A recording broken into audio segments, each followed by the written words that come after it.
Jags, I mean, if the Jags lose, they're still first place in the division. So, but it's not about that. It's about the Jags. Again, not to bring up the Dolphins, but who have you beaten? Who have you played? This is a statement game. Niners are considered one of the best teams in football. So if the Jags can handle their business and beat the Niners, then we're going to start talking about the Jags, and certainly put them in the conversation. So, okay, game 2, guys. Lions and Chargers. It's the Lions. What do we do? I mean, here's another team similar to Jacksonville where we're saying they're good, but are they? The numbers support that. They're in first. They're playing really well. They've had some issues. Amon-Ra St. Brown's been hurt for a few weeks. They've kind of struggled. Montgomery hurt. Montgomery's been hurt. Yep. But now he's healthy. I think he's playing tomorrow, so they're healthy too. He's healthy. So they'll have both running backs healthy tomorrow. The Chargers, their defense is the story. I think they're third worst against the pass overall. Okay? Yeah, they're really bad. And it's been like that for a while. They're just not getting any better. And whether the Lions do well, they throw the football. Goff's been good. Now, the knock on Goff over the last, outside of maybe a few games this year has been the home road splits. But in this situation, and we talk about this often, Chargers, do they really have a home field advantage? I mean, it's the Coliseum. I mean, really, where you have every other team and that plays there, and they have no lots to do. Field advantage. No, plus Detroit's nothing. fan base, especially this year, has traveled well, and I think that you're going to hear a lot of cheering. And where's he from? The quarterback? Is he from California? Goff. I think he's a West Coast guy. Cal guy. Okay. Cal Bear. So there is a lot of ties there. Now, let's go on the other side. The Chargers, they had a pretty impressive win last week. They're home again for what it's worth for them.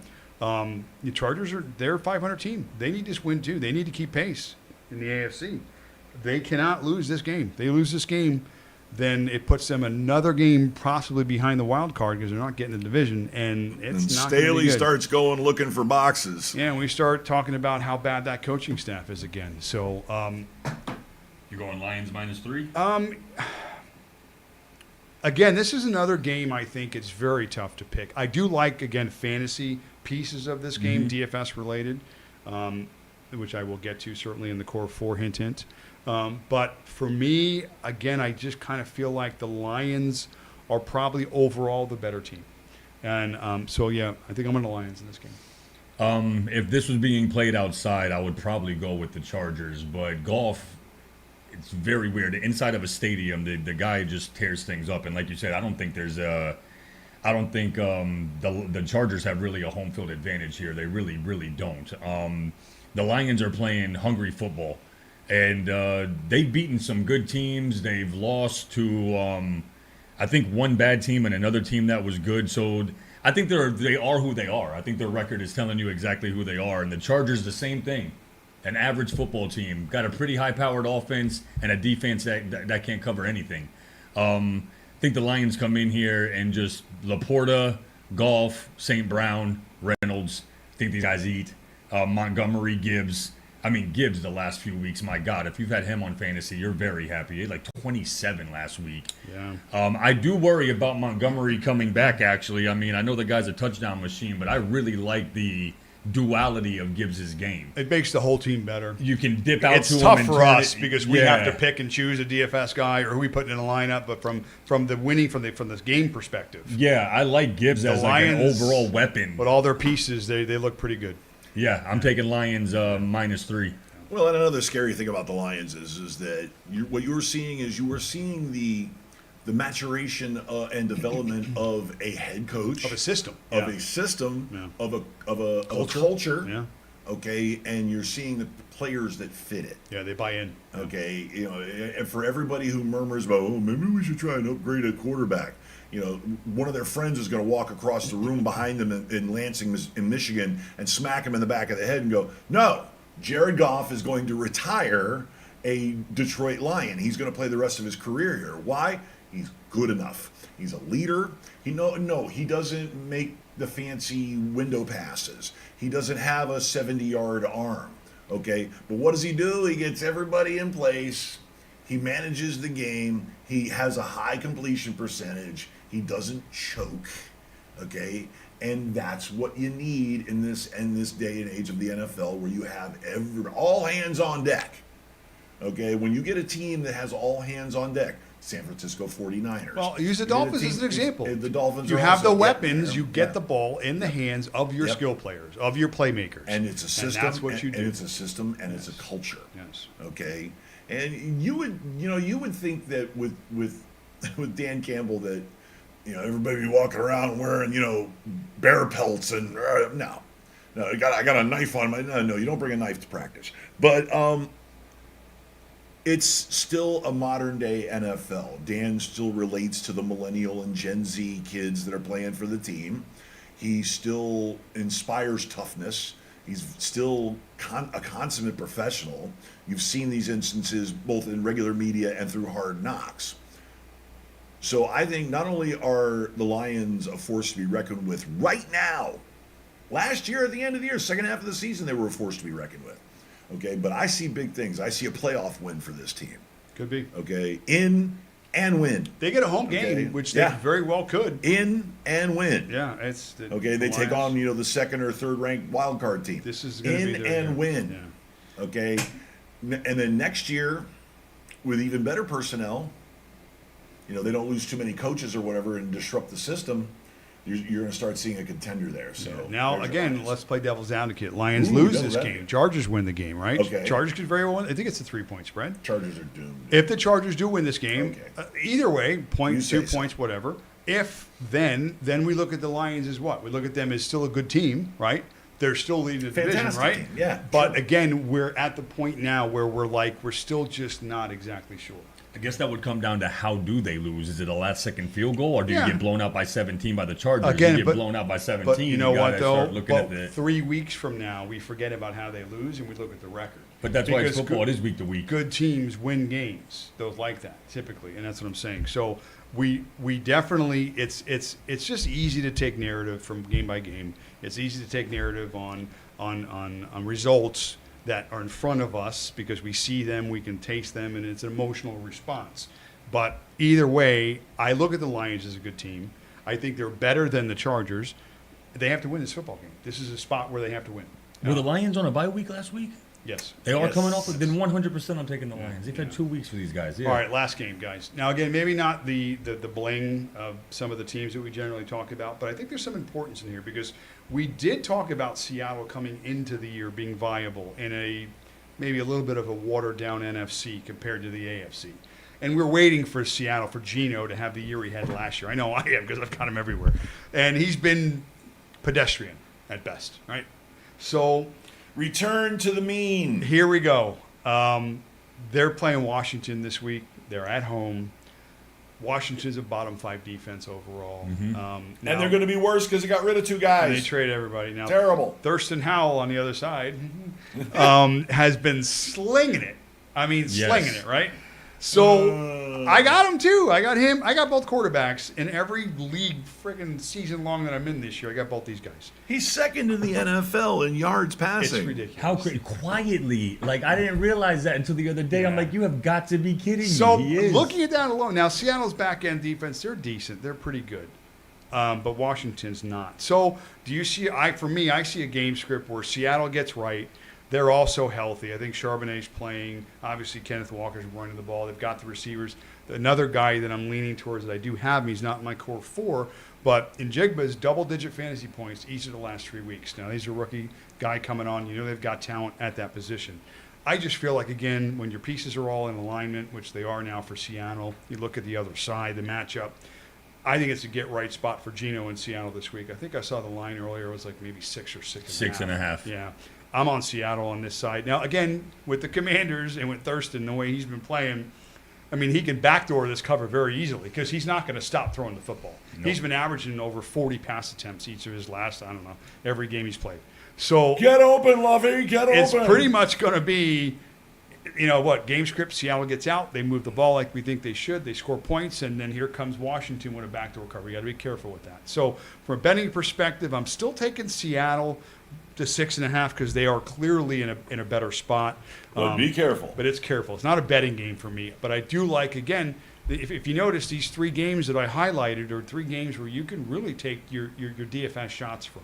There are some key pieces in here that are not overpriced that I think you have a really good shot to make some money with this weekend. So Washington allows wideouts to eat very often. Like you just said, they have a very bad passing defense. And you got Lockett, Metcalf, and Jigba. You know, they don't cover the run very well either. Charbonnet, too. Yeah, Charbonnet, he's a pass catcher. Kenneth Walker gets a couple of targets. Bobo! Seattle has what Beware it the takes to Bobo. stop Howell. I think that they're already one-dimensional, like you were mentioning in Washington. They throw the ball a lot. And then you got Seattle that can absolutely stuff your run game, which they don't have a scary run game to begin with. I think Howell puts the ball in the air a few too many times. Possible pick six to really, really clear that spread. It is at 6.5 right now, and like you said, you do got to kind of watch out because the Commanders do have an offense, man. God forbid Seattle doesn't come to play on defense. Commanders could put 450 yards on offense on you. So I am staying away from betting this game. I bet 6 games this week. This was going to be one of them, but actually doing enough research, I'm like, this is a little too much. I am going to take Seattle if I had to take a pick here with the 6.5, but it does worry me, definitely, the same reasons that you gave. Yeah, I just Come think, on, pussy pick. I mean, I just think Washington. No, again, these games weren't ones to discuss necessarily. For picking of games, but again, fantasy pieces. Good conversation, good narrative in these football games. This is another team. Seattle needs a win too. This is a home game Yeah. that on their schedule, they're looking at this game going check. Check. This is a win, and they haven't played well enough consistently to do that to this point. So they have to show it on Sunday. They have to come out and they have to play a complete game. So if they do, they're the better team. All right. Let me speak on this. Let me get a couple of knuckle cracks in there. Leonard Williams, remember him? Remember probably the best defensive tackle not named Aaron Donald in the NFL. And where does he play now? He used to play in New York. Yeah. Got traded. Where he was wasting the early part of his career away. And now he's playing in the Pacific Northwest. Yes. With a defense behind him that was already kicking ass. Okay? And now they have the monster in the middle. So, with that in mind, would you make any adjustments in your assessment of this game? Well, like Johnny said, the Redskins don't run the ball. Right. They use Gibson a lot more as a pass catcher. Right. So you're great. I mean, you clog the middle, and that's good if you're trying to run the football. So what if they sack? By the way, Howell is also the most sacked quarterback in the NFL. So what if they sack him into unconsciousness? Well, then who's the backup? Okay. Washington. We'll be talking about him next week. Yeah, write him on your list. What rookie is coming in? Min Price. Is it Teddy Bridgewater? Johnny or something Bones. Like Or Johnny Bones is. I got him at 4K. Sacrificial Larry. Yeah, I got him at 4K. I see Seattle winning. I see him covering the 6.5. I see Leonard Williams going off like a BOMB bomb. We're talking 2 sacks. We're talking 10 tackles. We're talking disrupt the whole entire game. Okay, to the point where maybe Ron Rivera finally gets the axe after this game. They're going to blow Washington out. Okay, at home, they're going to blow Washington out. 12th man's going to be off the chain. You're going to start hearing about how the seismometer starts going off. Okay, you're going to see that whole sound meter go up. Sort of kind of after you have Mexican. Exactly. Yeah, same thing. Ooh. Man, that's just... Refried beans. You ever and been onions. to La Bamba with him? Oh. No. No. Whew. Oh. Kelly, Drive you know separately, listen, bro, going home. You know you're in trouble if I order anything with onions. Yeah, talk about seismograph. Because I mean, most Mexican cuisine has refried beans or black beans or whatever. But yeah, let me get some onions in there. Yeah. Okay. I'll weaponize it. I shared a hotel room. I'll weaponize it. I shared a hotel room with him for a few nights. Okay. Neighbors complain. We didn't have Mexican either night for that reason. They called the desk. They were like, "Did something die in the hall?" I made him have salads for 2 days. They're sending Gonzo So- to They Russia wanted to switch with a bunch of floors. onions. He weaponized Weaponized his it. La Bamba. After Effects. That's awesome.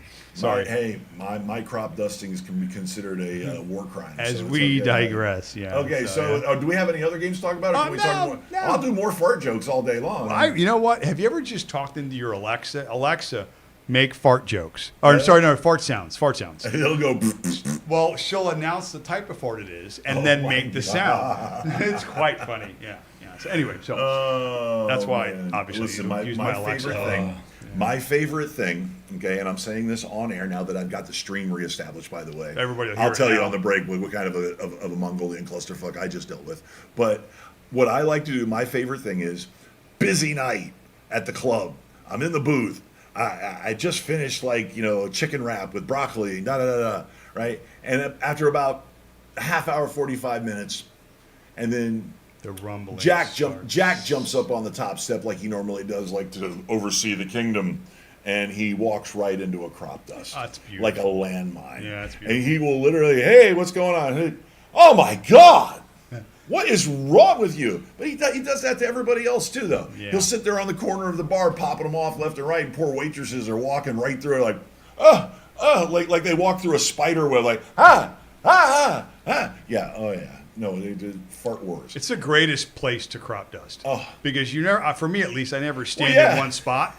So I can evacuate immediately. You're stuck in your hole, but I can drop That's ass. what you get, man. And then That's just what you get. You climb in the cage with the monkey. listen. I can drop ass and go to the south side and Yeah, just I be know. fine with it. I'm good. Oh, yeah. Yeah, I'm good. yeah. So I have no fear about what I have for- Merciless. for And we don't dinner. want that guy sitting over there, Merciless. standing right next to him. Merciless. For Once in a 5 while, I minutes. will turn around to check, and then I will see people's faces. Like, yeah, got him. Yeah, got him. Got him. So, All right, so we're going to come back with our core four right after this is the Gonzo Radio Sports Desk.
We live a pie on our day. We live a pie on our day. Yes. Well, in there. We better get going. God knows what the team is doing with just Farmer Fran watching them. Dios me está, Bobby Boucher on the via, corre rojo y reclamación Bobby Boucher time. Gonzo Radio. Yeah, I love ending it with a big pair of boobs in your face. Besides these boobs that I have in my face for an hour and a half every Saturday. Don't forget now, once I'm able to get the technical difficulties ironed out, this episode is going to be called the Technical Difficulties episode because we had trouble with the recording, we had trouble with the stream backfired on us. So I think there's 2 people in the chat room right now because they got alerted. Okay, but for those of you who are watching this in the archives, it's the technical difficulty stream. You missed a lot. You really did. We had a really good time, and I'm really enjoying how the show is evolving. So let me go ahead and remind everybody that when I do get my technical shit together, that we will be available, the audio version will be available on SoundCloud and Spreaker. So if you want to drive around with the windows down, listen to us talk our nonsense, and of course learn a little something about what's going on in the NFL and how to either place wagers, parlays, DFS, if you're listening now, leagues. you need to Yes. be listening now. Yeah, For your DFS. this is really good stuff here. That's the only reason why I'm recording it. I think you would have basically hit every week, right, to this Yes. point, if you'd Yep. been following Right. us all the way Well, through. I mean, and we've missed on guys, but Right. we've been right on, too. But ultimately, the averages are coming So out to high strong. numbers. Yeah, man. So strong. Well, to recap though, in the first segment we did rock solid kick rocks. Will a rookie quarterback play in and win a playoff game? Nope, kick rocks. We don't care. The middle segment, of course, where we were picking games. We all like the Jags to beat the 49ers. Detroit to beat the Chargers. Detroit to beat the Chargers. And Seattle to beat Commanders. Right, but we're scared of Seattle, so that one you bet at your own risk. Me, I'm nuts. I think they're going to blow Seattle. Seattle's going to blow them out. Going to run them out of the stadium, beat them to death. Leonard Williams is going to have a huge game. What was the first game that we were talking about? That was it, right? That was all 49ers, Jags, Lions. Okay, so we're recapped. And we did top 5 cheating scandals. Oh, and the top 5 cheating scandals, which. FU Astros. Yes, FU Astros and Black FU Patriots, Sox, Black Patriots, Sox, Lance Red Armstrong. Shoeless Joe in, damn Yes. it. I'm telling you. ridiculous. So right now we are going to bring it to our latest segment, which is the core 4. Dun, dun, dun, dun, dun, dun, dun, dun. So Production here is I'm telling you, amazing. the Wow. values. The background sounds. The production music. values Holy are off hell. the charts. Wow, Oh my my ears are god! ringing. You get those special effects. Was that a bow, bow, bow? Was that button? No, that's for your picture of the Okay, bum chicken. sorry. Wow. The wrong one. That's one thing that makes me sad is that. Bow. Well, okay, so let's go ahead and get this thing started, and so your core 4 Yes. are 4 players. Not too bad last week. Right. Wait, hold on a second. Did you guys see that?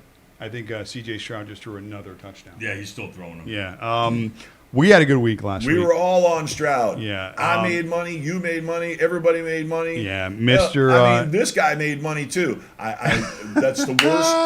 The thing that bothers me the Chicka worst bow about wow this wow. whole technical Chicka difficulty bow thing wow wow. was that we tore you up in the first segment. Okay, we roasted your ass. That's a good-looking and kid right it's there. lost for perpetuity in the sands of time. But we had a good time. So me and Johnny had a great time. So it was all good.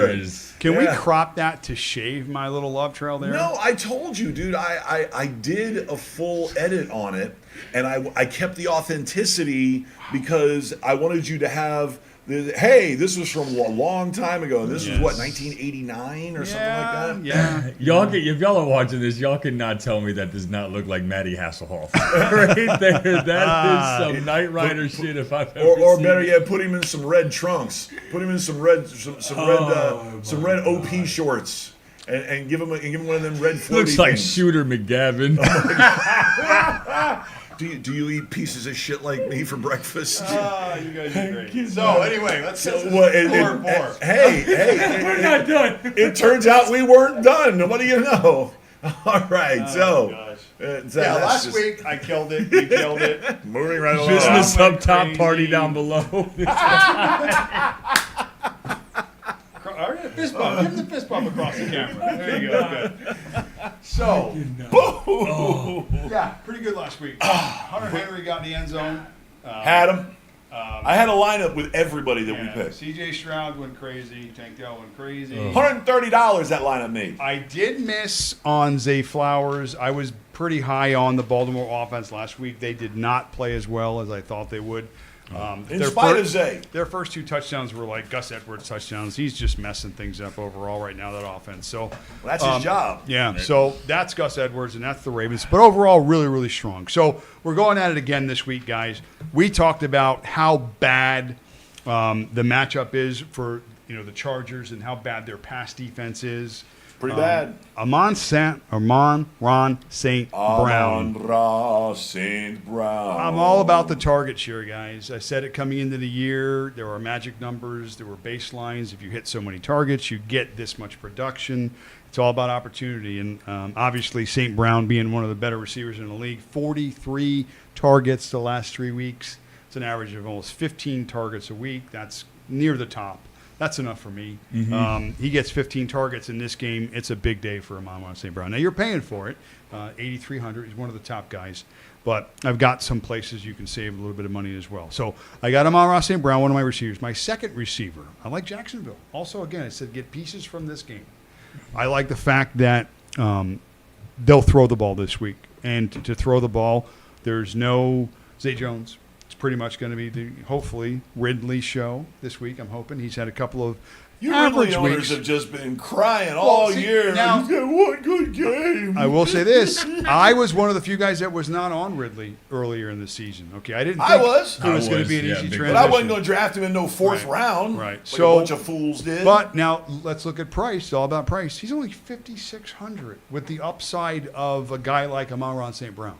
Don't believe it. So I'm on the upside of Ridley this week in that offense in Jacksonville having to throw the ball in the air. And if they do score in the air, Ridley's going to be a part of it.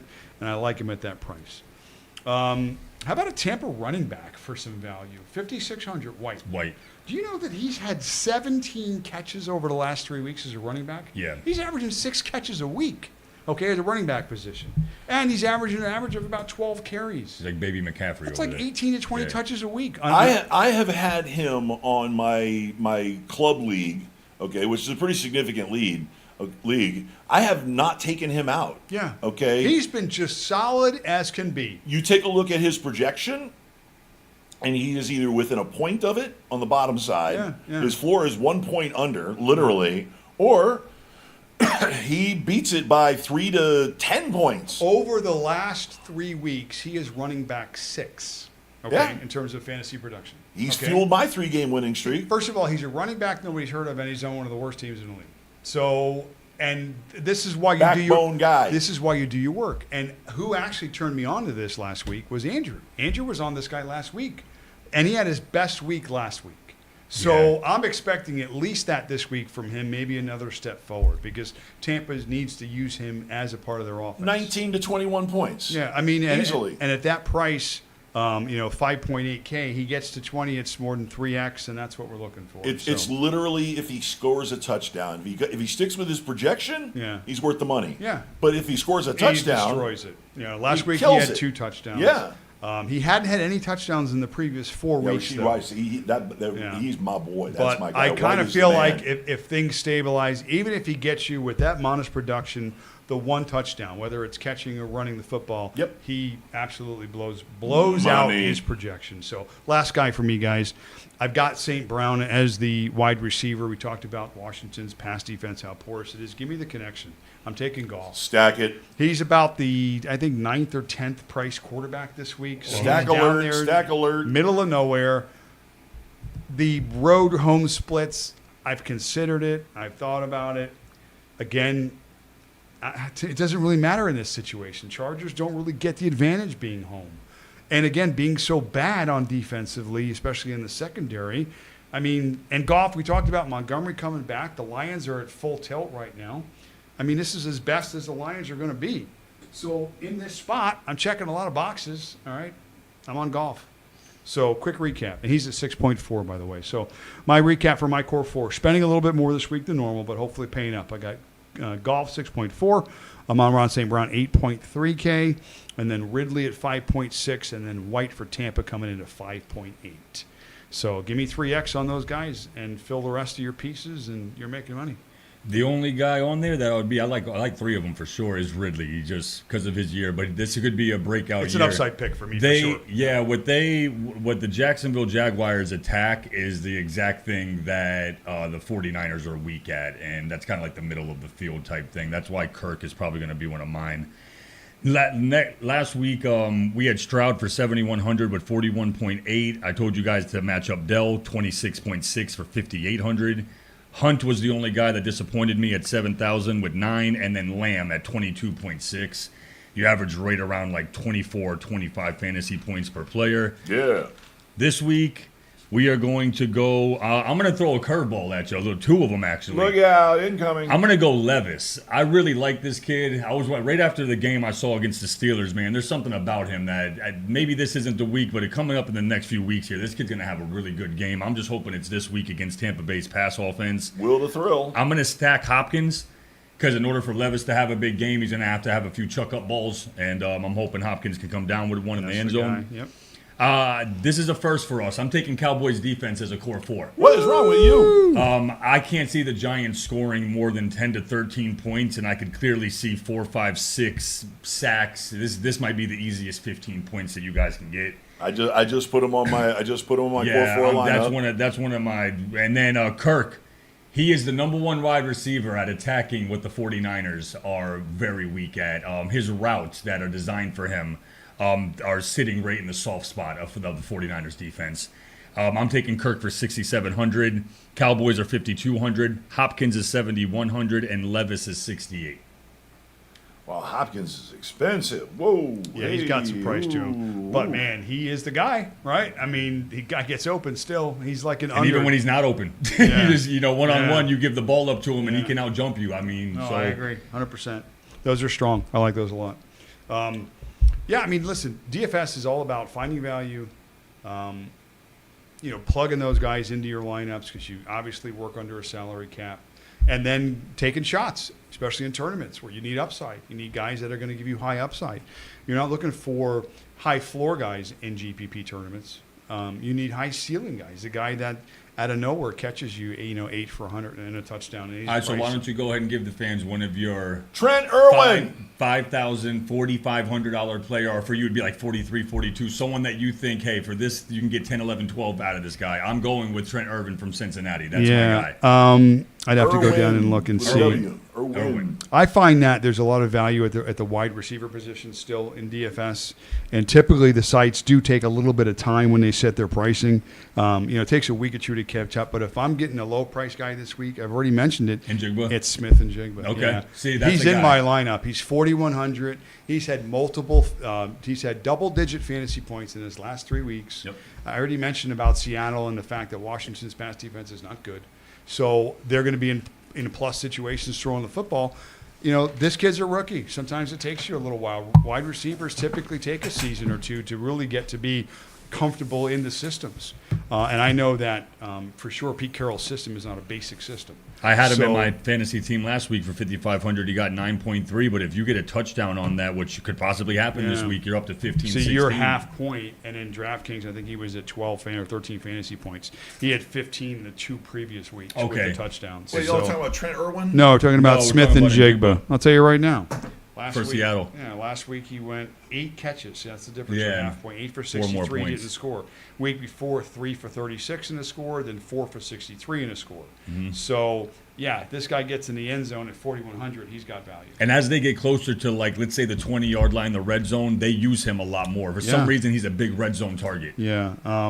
That's interesting that you mentioned red zones. There's so much information statistically out there that when we look at these matchups, it's good to use those sorts of bits of information. Target share we talk about extensively, but red zone target share is very important as well. That's where you get most of your points, catching touchdowns. So certainly guys that are leading in red zone percentage in terms of attempts, you want to focus on those guys. Put those guys when they're in plus matchups into your lineups based on salary and who they're playing against. It's one of my major things that I look for with tight ends. Yeah. Because they're not big playability guys, Exactly. but in the red zone, Yeah. they're big, massive targets. And it's Which brings me to Everett with the Chargers. Yes. Okay, very, very underrated, passed over. Guy catches tons of balls, red zone target, and the Lions are 27th ranked versus The tight end. Yeah. Okay, and that dude is coming in at $3,900, Yeah, pretty which is cheap. cheap for a tight end. Yeah, when he's mentioned in Okay. tight ends, it's important to recognize too, like your top tight ends. That's why there's such a difference in the tiers when we discuss the different levels with Kelsey and Hawkinson. It's based mostly on target share. Most of the tight ends that are in the game, they block. They're not Yeah. usually primary weapons. Okay, No. they're usually third and fourth read, unless you're a Kelsey or unless you're Hawkinson. So the tight ends are typically not focused in the offense, other than for run scheme. So when you get a tight end that's getting 7 or 8 targets in a game, that's upper end in terms of target share. So yeah, definitely you're looking for, and if you're getting 1 or 2 red zone looks as a tight end, then you're in that upper tier. Yeah. It doesn't matter if you're getting, 6 catches for 40 yards or you're getting 3 catches and a touchdown. It's the same thing. You saw it with Cincinnati last week. That he threw like 2 of his touchdown passes to 2 different tight ends in the red zone. It's Yeah. just they're big, huge targets, and usually you'll have a nickel corner guarding that Or a guy. linebacker typically. Too. Yeah, It depends. someone that Yeah. he Well, can that's where shadow. that's where the Irwin kid comes in too. I mean, because he's a big kid too. So. Yeah. So anyway, great advice, I think, today, guys. I mean, honestly, I think we killed it, for at least what you saw. But yeah, definitely. From what you saw, Well, Trust 27 me, the minutes. rest of it was really good too. Yeah, no, it's getting better. We're getting better. The knowledge is there. The work is there. The results are there. And tomorrow, I don't really see how it's going to be much different. So if you're taking notes, if you're watching the picks, if you're following what we're doing, remember, success at this level is 56%. All right, that's what it is. I mean, the experts. and we're up around 60, 61%. Who knows? I think we could be even stronger than We're that. up there. But yeah, so just tune in. Again, this is why we do it for fun too. We don't do it, none of us are going to retire off this stuff. Definitely ain't doing it for money and fame. Yeah, but no, it's just fun but getting thank together. you for watching anyway. It's fun getting together. It's fun talking about this stuff. We do it all week long anyway, at work and stuff like Yeah, that. might as well. It just gives us an opportunity to share it. And that's We're what we just do. nice. We like to share. We share. So, all right. All right. Well, I guess we're going to say our goodbyes. So, yeah, Maddie, say bye. See ya. Bye, Johnny. Say bye. Till Bye, next nice time, guys. people. Yeah, we'll try to get everything together next week. I'll make sure every button is read and logged in. Yeah, I'll take responsibility. Like Tua did, okay, over in Germany, I'll take responsibility. It was my bad. I made 2 bad plays at the end of the game. Actually, it was the middle of the game. And don't worry, we'll learn from it, and I'll be better next time. So on behalf of myself and the boys, I am the Gonzo. They are the Maz and the Autobahn, and we'll see you next week, 12 p.m. here on the Gonzo Radio Network with the Gonzo Radio Sports Desk. Wait, I gotta queue up the. Yeah, see, I gotta make sure these things are there. Bye.